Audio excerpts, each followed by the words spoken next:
tu me redonnes les droits. Ok.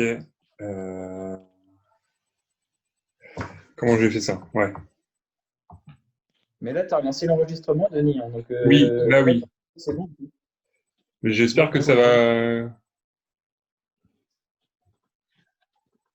Sinon, tu peux partager aussi, toi. Ah, tu m'as mis animateur. Et de Ouais. l'animateur. Mais je Ok. continue à enregistrer, donc c'est bon. D'accord, bon, ça marche. Bon, donc après avoir fait le tour de tous les participants, dans les sensations, beaucoup de gens prêts à aller dormir après ça. Il faut dire qu'il est 19h40, donc fin de journée. Il y a une luminosité plutôt faible à cette heure-là. Et puis notre rythme biologique, en fait, il se cale aussi sur c'est ce qu'on appelle le rythme circadien, comment notre corps est plutôt éveillé, plutôt endormi en fonction du rythme du soleil. Donc, on est un peu prédisposé là à commencer à se dire on va se coucher parce qu'on n'a plus de soleil depuis bientôt 2h30 là maintenant, donc c'est assez logique. Globalement, tout de même, pour tous, il y a une forme d'apaisement qui existe. Donc, ça, c'est quelque chose que je pense intéressant. En tout cas, ça a vocation à ça. Alexis, tu as levé la main. Est-ce que tu as une question? Ouais, c'était là l'effet. Je suis d'accord avec Denis. Au début, quand je venais d'arrêter, j'étais endormi. Et là, Ouais. c'est comme si de nouveau un pic de fin. Genre, ça remontait. Tu es prêt à repartir? Ouais, Ouais, mais mieux que avant, quoi. d'accord. Comme si ça m'avait fait un peu dormir. Micro-sieste et let's go, go. Ouais, bah, c'est un peu, je pense, le même processus. Il y a Briac qui confirme, je pense qu'il a senti un peu la même chose que toi. Je pense que c'est Sacha également, donc je suis pour Isidore aussi, donc vous êtes nombreux, Léna et Vanina aussi. À sentir ça, c'est assez logique. Donc là, vous allez retrouver de l'éveil pour quelques heures. Donc vous me direz, ça se trouve, vous allez avoir peut-être un peu de mal à vous endormir. Si c'est le cas, n'hésitez pas à le refaire une fois que vous êtes au calme dans votre lit. Donc voilà. Donc je vais aller sur une partie d'explication. C'est un peu de la physiologie, mais on va rester assez simple. Est-ce que vous êtes sur mon document? Yes. Ouais, yes, et ben c'est parfait. Donc très rapidement, en fait, on a un système nerveux qui contrôle nos actions. On a deux grands systèmes. On a le système nerveux central et on a le système endocrinien qui gère les actions de notre corps sans qu'on ait besoin d'y penser. Le système endocrinien, il a des effets à très très très long terme, donc en fait, il fonctionne tout au long de notre vie, mais les effets d'une action d'aujourd'hui, elle peut avoir un délai de réponse dans 2 semaines, 3 semaines, 3 mois, 4 mois, 1 an. Donc même plus que ça, donc c'est assez long. Par contre, on a un système qui réagit très vite et qui régule très vite notre organisme, c'est le système nerveux central. Et dans ce système nerveux central, on a un système nerveux autonome, donc c'est celui qui va faire des choses sans qu'on en ait conscience. Par exemple, il va réguler notre respiration. Là, pendant que vous m'écoutez, vous n'êtes pas en train de penser à vous dire il faut que j'inspire, il faut que j'expire, il faut que j'inspire, il faut que j'expire. Une fois que vous avez mangé, vous n'êtes pas en train de penser il faut que je pense à faire digérer ce que je viens de manger. Quand vous dormez, vous ne continuez pas à penser à faire battre votre cœur, etc., etc. Toutes ces fonctions vitales, elles sont gérées de façon autonome par votre système nerveux central. Dans ce système-là, il y a deux sous-systèmes. Il y en a un qu'on va appeler le système parasympathique et l'autre qui va être le système orthosympathique. Le système parasympathique, il a plusieurs fonctions. Par exemple, diminution du rythme cardiaque et respiratoire, régulation des glandes salivaires, l'apport de sang dans les organes, par exemple. Mais il y a deux grandes fonctions qui nous intéressent vraiment. C'est qu'il a un côté apaisant. C'est ce que vous avez expérimenté en faisant cette expérience-là. Et surtout, l'un de ses grands rôles, c'est de restocker les réserves d'énergie. Donc, sans qu'on ait besoin d'y réfléchir, à chaque fois qu'on a un petit moment où on est posé, où on est en train d'avoir une activité à basse intensité, votre système parasympathique, il va faire ce qu'il faut pour stocker de l'énergie. Donc, toute l'énergie que vous avez issue de votre alimentation, il va chercher à la mettre de côté. Et puis, à côté de ça, on a un système qui est plutôt stimulant, excitant, qui augmente, lui, la fréquence cardiaque et ventilatoire. Et donc, lui, il va prendre l'énergie du système parasympathique pour la mettre à disposition de l'exercice, de ce qu'on va avoir envie de faire comme action volontaire, et notamment nos efforts sportifs.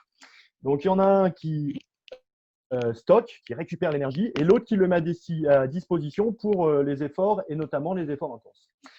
si vous voulez, de façon archaïque, nous sommes des Homo sapiens, vous le savez, je suppose que vous avez tous vu ça, hein, il y a eu plusieurs espèces d'hominidés sur Terre. Nous, on fait partie de l'espèce qui s'appelle Homo sapiens. C'est une espèce qui a à peu près 100 000 ans d'existence. Et sur ces 100 000 ans, ça fait seulement 4 000, 5 000 ans grand maximum qu'on est des sédentaires avec une vie où on a de l'agriculture, où on a à manger dans les réserves, soit avec des réserves facilement à disposition et où on vit toujours sous le même toit. Pendant 95% du temps, notre espèce animale, enfin en tout cas d'humain d'Homo sapiens, pendant 95% de son temps, elle a été chasseur-cueilleur. Ça veut dire que le matin au réveil, je me lève et je vais dans la plaine ou dans la forêt et je vais chercher à chasser. Parce que si je le fais pas, si je n'y vais pas, j'ai pas à manger. Donc l'action pendant ce temps-là, c'est parcourir longtemps la plaine. Donc je marche pendant longtemps à des basses intensités, je repère. Quand je vois une proie potentielle, je me mets à courir comme un dératé et je lance une lance très forte pour essayer d'attraper cette proie et pouvoir la manger plus tard. Donc, je la récupère, je rentre en marchant tranquillement et quand j'arrive, je prépare pour pouvoir manger. Donc, notre espèce, elle s'est construite sur ce système-là. Beaucoup de marches à des intensités assez basses. Et pendant ce temps-là, il fallait renouveler le stock et beaucoup d'actions régulières où on s'excite très fortement pour pouvoir réussir soit à attraper une proie, soit à s'échapper d'une proie qui serait plus forte que nous. Et donc, on a une espèce qui s'est construite avec ces deux systèmes parasympathiques. Dès qu'il a une occasion, le système parasympathique, il va stocker de l'énergie parce qu'on ne sait jamais. Des fois, on n'a pas beaucoup à manger. Des fois, on va marcher longtemps avant de trouver la nourriture potentielle. Et puis, par contre, il faut que dès que l'occasion se présente, il faut que cette énergie soit capable de la dépenser, soit pour fuir, soit pour attaquer. On s'est construit comme ça et aujourd'hui encore, en fait, notre système physiologique, il fonctionne comme ça. Donc, ces deux systèmes, ils fonctionnent constamment en même temps et en fonction de vos actions, de vos stimulations, tout le stimule, que vous soyez en train de dormir, de regarder un écran, de vous entraîner, de nager, de parler ou quoi que ce soit, en fait, ça a toujours une influence sur ces deux systèmes-là. Très synthétiquement, je vous rappelle, le système parasympathique apaisant, restaurateur d'énergie, donc ça veut dire qu'il va les stocker. Le système orthosympathique excitant et il va mettre à disposition cette énergie stockée par l'autre système pour pouvoir l'effort.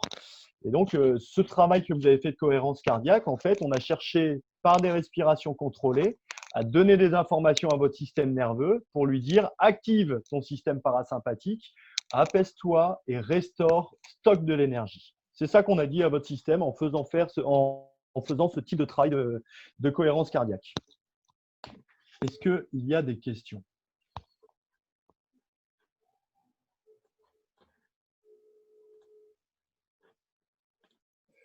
Moi, je vais te demander, Benjamin, ce soir, tu as prévu d'aller courir où pour aller pêcher ou pour aller manger? Alors aujourd'hui, je suis un Homo sapiens qui a un frigo, quoi. Ouais. Voilà. Donc, c'est la sédentarité qui a amené ça. Par contre, non, mais par contre, ce travail de cohérence cardiaque, moi, je le fais presque quotidiennement parce que je me lève très tôt et j'ai tendance à travailler aussi un peu tard. Donc, après la sieste, moi, je préfère le faire après la sieste de l'après-midi. Il y a plusieurs situations où on peut le faire, mais voilà. Et puis après, pour stimuler mon parasympathique, je fais du vélo au moins une fois tous les 2 jours pendant 1 heure à très basse intensité. Et puis pour continuer à travailler sur l'orthosympathique et me rendre capable de faire des efforts intenses, et bien, dès qu'il y a une montée, j'accélère. Voilà. Benjamin, j'ai une question. Je polarise pour moi. Donc ça, ce sera peut-être un autre sujet. Ouais, vas-y Christophe. Ouais. Quand on s'entraîne de bonne heure le matin, il est compliqué des fois d'arriver avec une bonne pêche à l'entraînement. Est-ce que tu préconises de faire cet exercice avant l'entraînement du matin, plutôt tôt le matin, quoi? Ouais. Bah moi, je pense que ça peut activer ça et ça peut rentrer dans le protocole d'échauffement en fait.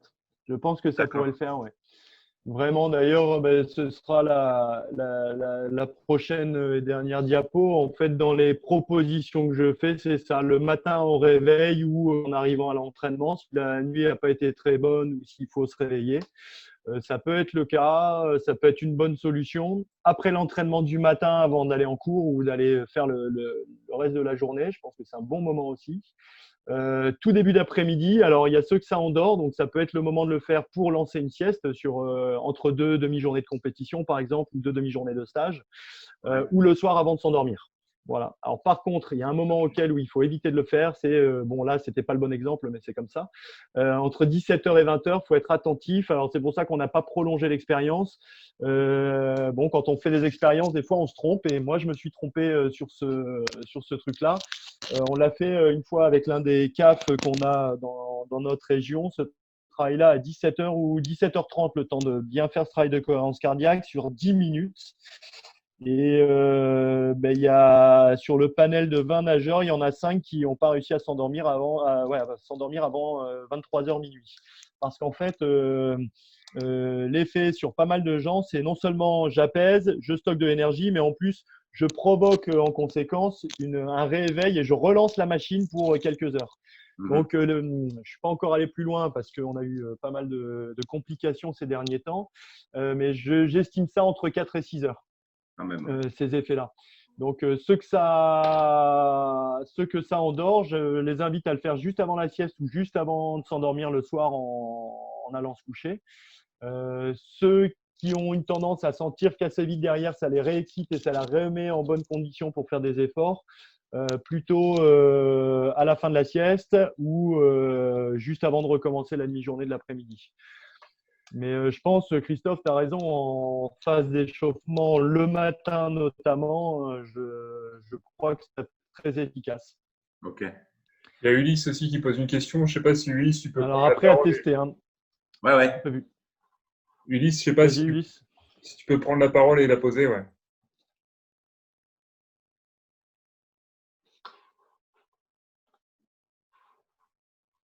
Est-ce que dans l'idéal, il faudrait le faire pendant une compétition ou avant? Alors ça va dépendre de quel format de compétition, mais si tu es sur une compétition sur toute la journée, que la compétition a commencé tôt, je pense que tu peux le faire dès le matin avant d'aller à l'échauffement dans l'eau, donc pendant le processus d'échauffement à sec. Ou alors le faire en fin de matinée une fois que tu as terminé toutes tes épreuves. Par contre, c'est à condition que tu n'aies pas une sieste à faire après manger, parce que s'il y a la sieste, tu risques d'avoir plus de mal à t'endormir. Mais en compétition, entre les deux demi-journées de compétition, je pense que c'est un bon moment. Comme en situation de stage avec de l'entraînement bi-quotidien. Ce moment entre j'ai travaillé tout le matin, je me suis posé pour déjeuner le midi et j'ai une après-midi à assurer l'après-midi, et bien juste avant de commencer l'après-midi, je pense que c'est un bon moment aussi pour que ça fonctionne et que ce soit efficace. Ouais.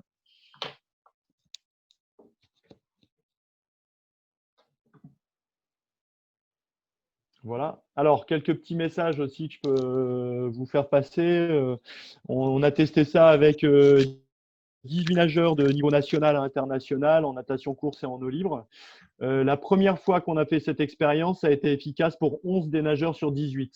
Et il y en a 7 pour qui il n'y a pas eu d'effet très bénéfique. Derrière, pendant un mois, je leur ai demandé de le faire tous les midis. Donc, c'était à eux de choisir, soit avant, soit à la place, ou soit après la sieste. C'est eux qui choisissaient pour que ce soit le mieux possible pour eux. Et on a refait le protocole de test au bout d'un mois, parce que bon, après, j'ai des indicateurs avec le HRV pour savoir comment ça évolue. De 11 sur les 18, on est passé à 13 sur 18 pour qui les effets devenaient positifs. Et ceux pour qui les effets étaient déjà positifs, ils se sont un petit peu améliorés encore. Ce que ça me fait dire, c'est que d'abord, ça s'apprend de faire ce travail-là de respiration et que à moyen terme, en tout cas sur une durée d'un mois, ça vous permet de progresser, d'en tirer de plus en plus un meilleur bénéfice parce que vous allez progressivement enseigner à votre corps que ça lui est efficace. Et puis une deuxième raison, c'est que en fait, vous allez trouver votre rythme le plus idéal. Première chose, combien de temps j'inspire, combien de temps j'expire, quel plateau je mets. En tout cas, toujours en respectant ce principe, pour une seconde d'inspiration, quasiment le double ou le double d'expiration. Donc, si c'est 3 secondes d'inspi, on fait 6 secondes à peu près d'expiration. Entre 5 et 7, ça marche aussi. Et progressivement, vous pouvez l'augmenter. Aux alentours de 6 respirations par minute, on est sur un rythme qui convient à tout le monde et qui commence déjà à avoir des super effets. Et puis, la deuxième raison, c'est qu'à un moment, vous allez trouver, savoir quel effet positif ça a pour vous. Est-ce que c'est plus excitant? Est-ce que c'est plus apaisant? En tout cas, quand c'est excitant, c'est après une petite phase de réendormissement. Et surtout, à quel moment c'est le meilleur pour vous.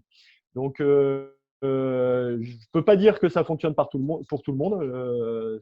L'expérience nous montre que ce n'est pas le cas. Par contre, à l'arrivée, ça fonctionne quand même globalement pour 3/4 des gens. Donc, et ceux pour qui ça ne marche pas, je ne sais pas dire à ce stade si c'est parce qu'ils le font pas au bon moment, si c'est pas le bon rythme, etc. Il faudrait que je les voie. On l'a fait pendant la période de confinement. Donc, Maxence, c'est quoi les résultats positifs sur les HRV? Eh bien, Est-ce que Maxence, tu peux préciser un peu ta question? Je veux dire, comment ça se voit, quoi. Enfin, Alors, tu sais qu'avec le… Alors, je ne sais pas d'ailleurs si ça t'a déjà été montré, mais avec le suivi HRV, en fait, on a une estimation de l'activité parasympathique et orthosympathique, que ce soit en couché ou en debout. Donc, nous, le protocole de test qu'on fait sur le suivi HRV avec les nageurs concernés, là, c'est 6 minutes couché, 6 minutes debout. On fait ça dès le matin au réveil. Après, simplement être allé aux toilettes, s'être mouché, avoir bu pour rafraîchir, enfin, réhydrater bien comme il faut les muqueuses. À partir de là, sur le coucher, en fonction de comment sont activés ortho et parasympathiques, on a une estimation 1 de la quantité d'énergie et 2 de la capacité à régénérer. Et le fait de se mettre debout alors qu'on était allongé, on bascule sur une intention volontaire, donc on a envie de faire un effort. Et donc là, on dit, tu bascules sur le système orthosympathique en te mettant debout et on voit le dynamisme de l'activité orthosympathique et donc une estimation de la capacité aux efforts intenses. Donc en fait, ils ont fait ce test-là derrière le travail de cohérence cardiaque et de nouveau après le test HRV. Et la différence entre les deux, quand je dis que pour 11 d'entre eux, ça a été positif, ça a été qu'à minima, il y avait augmentation des réserves et augmentation de la capacité à régénérer. Et pour cela, dans la majeure partie des cas, quand on l'a fait au bout d'un mois à nouveau, après un mois d'expérience de cohérence cardiaque tous les jours, il y avait en plus une capacité aux efforts qui commençait à émerger. Est-ce que ça répond à ta question, Maxence? Ouais, nickel, très clair, merci. Et juste, on parle d'une augmentation de combien à peu près? Enfin, je ne sais pas si ça se en pourcentage. Alors, c'est très variable. Ouais, si, moi. Je m'amuse je compte beaucoup de choses, donc je me suis amusé à quantifier ça. En fait, ce dont je dis que c'est positif, c'est quand il y a une augmentation de plus de 10% des réserves et de la capacité à régénérer sur les valeurs, sur des valeurs brutes, dites comme ça, mais le LF plus HF plus augmentation de 10% minimum et HF couché augmentation de 10% minimum. On a vu jusqu'au double pour 3 à 4 sujets, on est allé au double des quantités de réserve et de la capacité de régénération, associé avec une baisse de fréquence cardiaque, ce qui fait que la puissance par battement, en plus, elle est encore plus importante que ce que je te dis là, quoi. Ok, d'accord, merci. Et ça peut pas être lié au fait que ce soit un peu après le V, comparé au premier test? Parce que du coup, il y a des gens pour qui ça change pas. Non, parce que justement, le test, moi, je leur ai demandé de faire test HRV, cohérence cardiaque, de nouveau test HRV, tous en même temps. Donc, on l'a fait à chaque fois à 11h30 pétante. Et tous, chacun de leur côté, le faisait à 11h30 pétante. Et je peux le vérifier puisque le fichier qui m'envoie, en fait, dessus, j'ai à la fois la date et l'heure d'enregistrement. Donc, je savais qu'on a pu baliser pour que le test il soit fait par avec le protocole le plus proche d'un individu à l'autre. Et on l'a fait en fin de matinée, alors qu'ils avaient déjà fait un test le matin même et à nouveau un test le lendemain matin pour voir si de façon chronique jusqu'au lendemain matin, il y avait des effets. Alors par contre, ça, on ne peut pas le dire, il n'y a pas d'effet ni positif ni négatif jusqu'au lendemain matin. C'est vraiment un travail, là, la cohérence cardiaque, qui a un effet plutôt positif pour 3/4 des personnes sur 4 à 6 heures. Voilà, avec un délai d'effet pour 4 à 6 heures suivant ce travail de cohérence cardiaque. Ok, nickel, merci. Eh bien, de rien.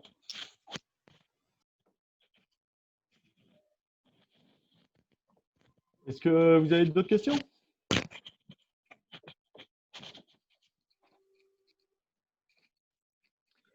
Ouais, profitez-en. Si tout n'est pas clair, il faut en profiter. Si tout n'est pas clair, il faut en profiter parce que le Benjamin, on n'aura pas tous les jours avec nous. Donc, si vous avez des questions, n'hésitez pas, c'est maintenant. Bon, allez, j'ai une question. Vas-y, Alexis, ne te force pas. Est-ce que, du coup, là, on a fait la respiration sans bloquer les poumons en haut et en bas?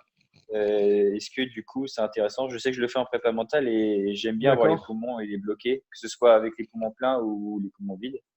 Et je trouve que ça augmente encore plus, justement, ce phénomène de régénération. Ouais, alors c'est possible. Là encore, alors en fait, dans tous les suivis qu'on fait avec tous les nageurs, que ce soit ça, alors on fait plein de trucs, hein. On a essayé ça, on va commencer à essayer les huiles essentielles, on a essayé le bain froid, on a essayé en prépa mentale un peu de sophrologie, on a essayé des acupressions, on a essayé plein de trucs. En fait, quelle que soit la technique, chaque sujet, chaque personne est différente. Donc, sens pas les choses de la même façon.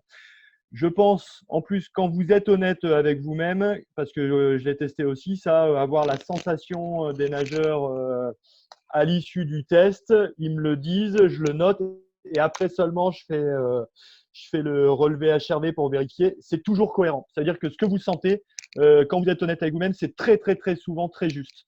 Donc, si tu penses que c'est meilleur pour toi de le faire avec des plateaux, n'hésite pas à le faire. Et c'est très possible. Mais là encore, si ça te correspond à toi, ça ne correspond pas forcément à tout le monde. Mais ce qui compte, c'est que ça fonctionne bien pour toi. Donc, n'hésite pas, fais-le. Pareil, hein, sur le rythme, moi aujourd'hui, je fais du 6-18. Je fais 6 secondes d'inspiration pour 18 secondes d'expiration, pour 12 secondes d'expiration. Et bon, ça fait quelques mois maintenant que je joue avec ça. Et souvent, j'inspire en 5 secondes. En vérité, je fais une seconde de plateau avant de souffler sur 12 secondes. C'est le rythme aujourd'hui qui me convient le mieux et je peux passer de 85 de pulse à 55 en 3 respirations en faisant ça, à force. Mais tu vois, c'est autant je pense que j'ai trouvé un rythme qui me convient, mais aussi j'ai appris à le faire. Et en fait, c'est comme si à force, je conditionne mon corps à le faire. Il sent que je me mets dans cette situation-là et au bout de 3 respirations, j'ai 20 secondes de pulse en moins, quoi.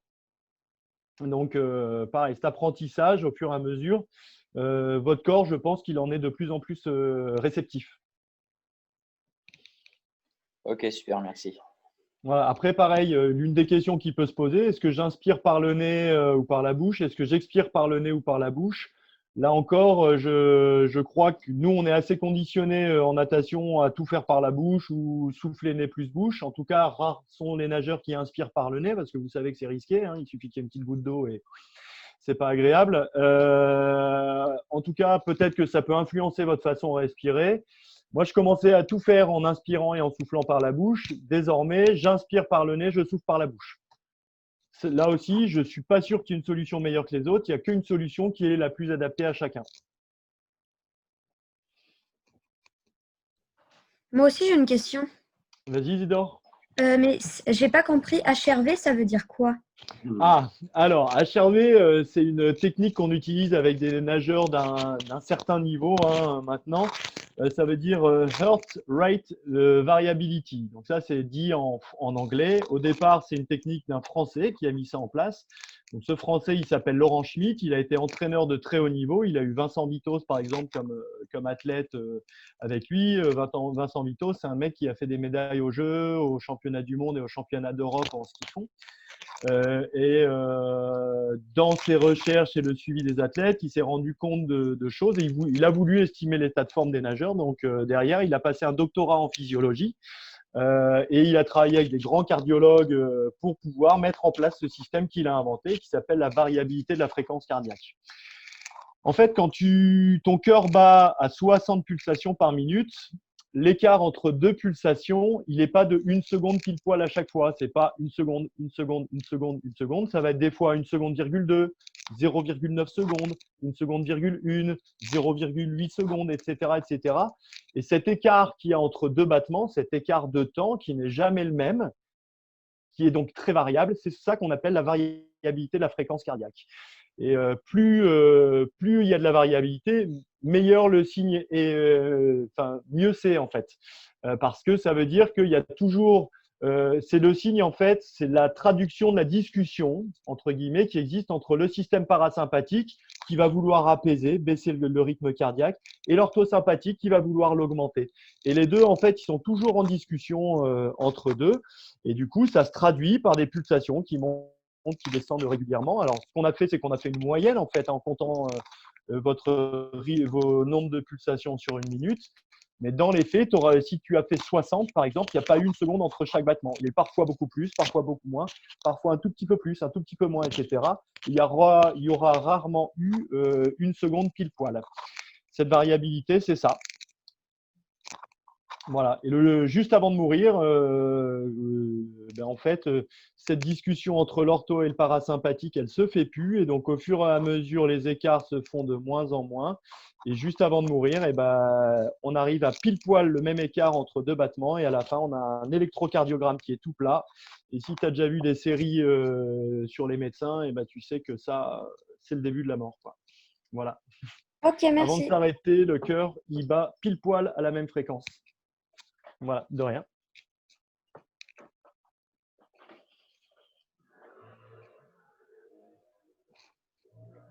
Comme ça, Isidore, tu vas pouvoir passer ton doctorat en médecine à la fin de la semaine.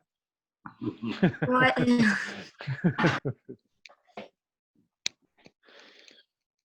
Donc ça, moi, je vous invite à le tester. Regardez ça soit le soir pour vous endormir, soit entre deux demi-journées avant d'attaquer l'après-midi, quand vous avez déjà eu une matinée chargée. Quand vous vous entraînez tôt, pourquoi pas l'intégrer aussi au processus d'échauffement à sec. Ouais, écoutez, testez-le, trouvez ce qui est le mieux pour vous, à la fois sur le moment où vous pouvez le faire et à la fois sur le rythme que vous devez avoir entre inspi et expiration, plateau ou pas plateau. Trouvez ce qui vous correspond le mieux. C'est avec l'entraînement que vous saurez le mieux ce qui vous correspond le plus. Vous pouvez le faire tous les jours. Vous voyez, ça prend 6 minutes. Vous pouvez aller jusqu'à 10 minutes si vraiment vous en sentez un besoin un peu plus fort. Mais entre 6 et 10 minutes, on sait que les résultats sont positifs. Voilà